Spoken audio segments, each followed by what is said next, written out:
Boa! Hoje a gente vai mergulhar num conceito da lição 37 de Um Curso em Milagres, que, olha, é realmente transformador. A ideia é que a nossa simples presença já tem uma função poderosa e silenciosa no mundo. Pra gente começar, fica aqui uma pergunta. E se toda essa ideia de que a gente precisa lutar, se esforçar, provar nosso valor, e se isso não for bem assim? E se a nossa verdadeira função for algo muito, mas muito mais simples, e ao mesmo tempo incrivelmente mais poderoso? E é aí que entra a ideia central do dia. E isso aqui, gente, não é só uma frase de efeito, não. É a descrição de uma função espiritual de verdade. A lição propõe que quando a gente entende o peso dessa afirmação, o nosso papel no mundo muda da água para o vinho. Tá, mas que função é essa, afinal? A gente vai começar detalhando justamente isso. Uma maneira completamente nova de enxergar nosso propósito de vida. Pensa nisso como uma primeira espiada, sabe? Uma prévia do que seria a nossa função real. A gente não está falando de correr atrás de metas lá fora, mas sim de operar a partir de um estado interno totalmente diferente. Agora, vamos falar de uma palavra que às vezes assusta um pouco: santidade. Para entender essa nova função, é super importante desmistificar o que essa palavra quer dizer nesse contexto. O ponto-chave é o seguinte: santidade aqui não tem nada a ver com ser moralmente perfeito ou melhor que os outros. Nada disso. É simplesmente o ato de reconhecer nossa identidade original como seres inteiros, completos, que não nos falta nada. É um estado de ser, entende? Não um comportamento para ser alcançado. E quando essa ficha cai, a nossa função muda. A gente sai daquele modo de operação padrão do ego que precisa produzir, convencer, competir o tempo todo e entra numa função que simplesmente vê, compartilha e abençoa. A pressão dá lugar à paz. É uma troca e tanto, né? E aqui vem uma consequência que é de verdade revolucionária. Essa nova visão leva ao fim da ideia de sacrifício.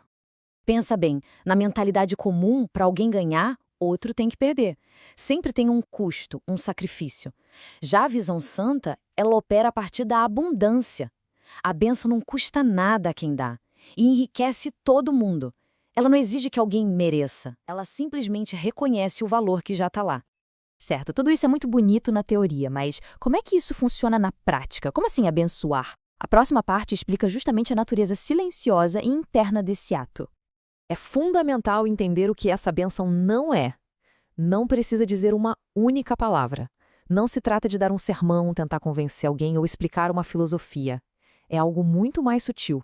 Abençoar é um ato interno. É olhar para uma pessoa, e pode ser alguém que está agindo de um jeito difícil, alguém de quem se discorda, e reconhecer em silêncio a integridade dela, o valor essencial que existe por trás daquele comportamento do momento. Ok, então vamos para a parte prática. Como a gente transforma essa teoria toda numa experiência de verdade? A lição oferece um exercício bem claro para isso. A estrutura é super simples e acessível. 4 sessões curtinhas ao longo do dia, de 3 a 5 minutos cada uma, só para treinar a mente nessa nova forma de perceber o mundo. O exercício tem 2 fases. Primeiro, de olhos abertos, se aplica a ideia a tudo que se vê ao redor. Depois, de olhos fechados, se aplica a pessoas específicas. E aqui está o pulo do gato. A ideia é incluir não apenas as pessoas que amamos, mas também as neutras e, principalmente, aquelas com quem temos algum conflito. É aí que a cura acontece de verdade.